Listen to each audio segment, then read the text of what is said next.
काफ़ी सारे gate 2026 aspirants mining branch से एग्ज़ाम लिख रहे हैं और उन सभी का सवाल है, सर जी आपने इंजीनियरिंग मैथ्स में 8 चैप्टर पढ़ाए हैं, बट हमारे सिलेबस के हिसाब से हमें कौन से चैप्टर पढ़ने हैं, कौन से छोड़ने हैं, हमें कौन से टॉपिक्स पढ़ने हैं, कौन से छोड़ने हैं, इसके बारे में बताइए। तो आज की वीडियो में डिटेल में चर्चा करेंगे। सबसे पहले इंजीनियरिंग मैथ्स के आपको 2 कोर्स दिखाई देंगे on the Shrenik Jain study simplified app. एक है इंग्लिश में, दूसरा है हिंदी में। तो पहला डाउट ये है कि फ़र्क क्या है दोनों में। सिर्फ स्पीकिंग स्टाइल का फ़र्क है, जैसे ये वीडियो हिंदी में चल रहा है पर स्लाइड्स इंग्लिश में है, वैसे हमारा हिंदी कोर्स है और इंग्लिश कोर्स सब कुछ इंग्लिश में होगा, स्पीकिंग स्टाइल, स्लाइड्स, एवरीथिंग। बाकी सब लेक्चर, नोट्स, डाउट सॉल्विंग सब सेम है, ठीक है। बाकी आपको टेंशन नहीं लेना है। अब आपके इसमें आपको दिखाई दे रहा होगा कि 8 चैप्टर मैंने पढ़ाए हैं, बट सभी चैप्टर आपको नहीं पढ़ना है। एक चैप्टर तो कंप्लीट आपको छोड़ना है, वो है कॉम्प्लेक्स वेरिएबल। बाकी चैप्टर्स में से कुछ पढ़ना है, कुछ छोड़ना है। तो अब वो क्या है आपकी सिलेबस के हिसाब से देखते हैं। सबसे पहले लीनियर अलजेब्रा पूरा का पूरा चैप्टर आपको करना है, कुछ भी आप छोड़ नहीं सकते, ठीक है। सब कुछ आपको करना है। कैलकुलस के अंदर खुद से पढ़ोगे तो ऐसा लगेगा कि limit, continuity, differentiability, derivative, MVT, maxima minima, Taylor series, sequence series, test of convergence, ये चीज़, ठीक है। तो आपको लगेगा हाश, इंटीग्रेशन हमें नहीं पढ़ना, वैसे इंटीग्रेशन हमको पसंद नहीं थे, तो सर जी ने ये सब जो करवाया है वो तो हम करेंगे, बस इंटीग्रेशन छोड़ देंगे, है ना। गलत। इंटीग्रेशन ये पूरा लेक्चर आपको करना है। In short, test for convergence पूरा ही फोल्डर आपको करना है। अब आपका सवाल होगा, सर ऐसा क्यों, हमारे सिलेबस में तो है नहीं, तो क्यों पढ़ने के लिए कह रहे हो। इंटीग्रेशन, सिंगल, डबल, ट्रिपल, ये सारा आपका यूज़ होगा वेक्टर कैलकुलस में और यूज़ होगा आपका रैंडम वेरिएबल्स में, या फिर आप अगर exponential, Poisson, binomial, normal distribution के सवाल बना रहे हो तब भी यूज़ होगा, ठीक है। इनफैक्ट न्यूमेरिकल मेथड में भी यूज़ होगा जब सिम्पसन्स रूल और ट्रेपेजॉइडल रूल का सवाल आप सॉल्व करोगे। तो मल्टीपल जगह यूज़ होगा, तो आपको पढ़ना ही है, कोई आपको कटौती नहीं मिलेगी इसमें। तो कैलकुलस का चैप्टर पूरा करना है, जो पूरा करना है मैं टिक करूँगा और जहाँ पर पूरा नहीं करना है मैं स्टार बनाऊँगा, ठीक है। तो कैलकुलस का चैप्टर भी पूरा करना है। वेक्टर कैलकुलस के चैप्टर में कटौती मिल जाएगी। कहाँ पर कटौती है, आपका वेक्टर स्पैन, ये आपके सिलेबस में नहीं है।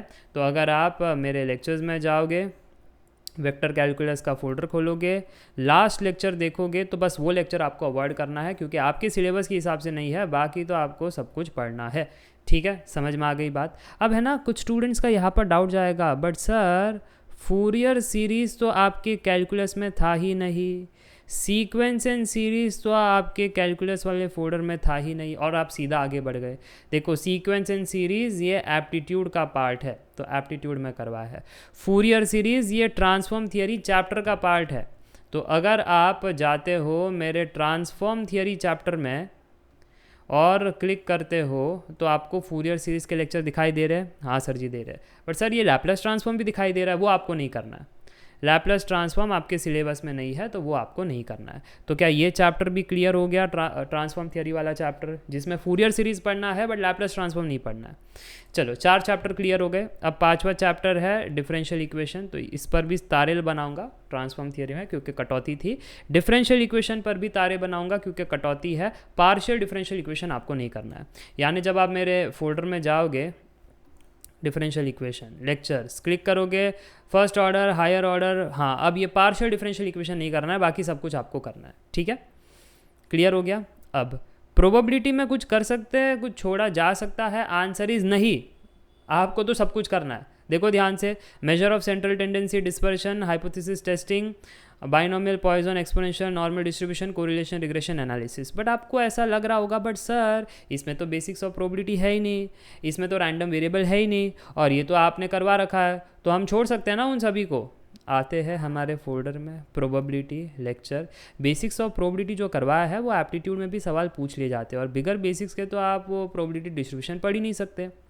रैंडम वेरिएबल तो नहीं है सर जी, ये तो छोड़ सकते हैं। गलत। रैंडम वेरिएबल के सवाल भी हमको एप्टीट्यूड में दिखाई दिए हैं, plus random variable basic building block है to understand the probability distribution, क्योंकि प्रोबेबिलिटी डिस्ट्रीब्यूशन बेसिकली एप्लीकेशन है रैंडम वेरिएबल का, तो ये करना ही आपको।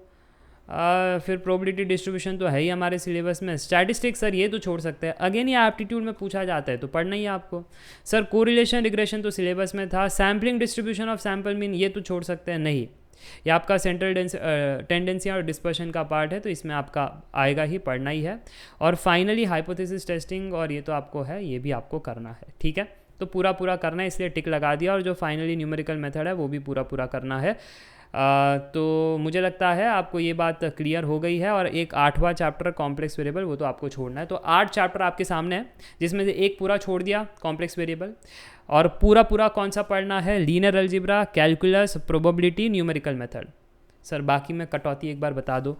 यस, ट्रांसफॉर्म थियोरी में लैपलास ट्रांसफॉर्म छोड़ देना, वेक्टर कैलकुलस में वेक्टर स्पैन छोड़ देना, डिफरेंशियल इक्वेशन में पार्शियल डिफरेंशियल छोड़ देना, बस। तो समझ में आ गया कौन सा चैप्टर छोड़ना है, कौन सा टॉपिक छोड़ना है। अब इसके अलावा सर पढ़ाई की सीक्वेंस में करें, पढ़ाई उसी सीक्वेंस में कीजिएगा जिस सीक्वेंस में पढ़ाया गया है। पहले लीनियर अलजेब्रा, फिर कैलकुलस, फिर प्रोबेबिलिटी, ऐसे करके आगे बढ़ना है। जंप मत करते रहना बीच में, क्योंकि सारी चीज़ें कनेक्टेड है चैप्टर बाय चैप्टर। तो इसी सीक्वेंस में आपको करना है। बस आपको ध्यान रखना है कि मेरे सिलेबस में है तो पढ़ेंगे, नहीं है तो छोड़ेंगे, जो मैंने यहाँ पर एक्सप्लेन किया है। That's it for today. Thank for watching the video.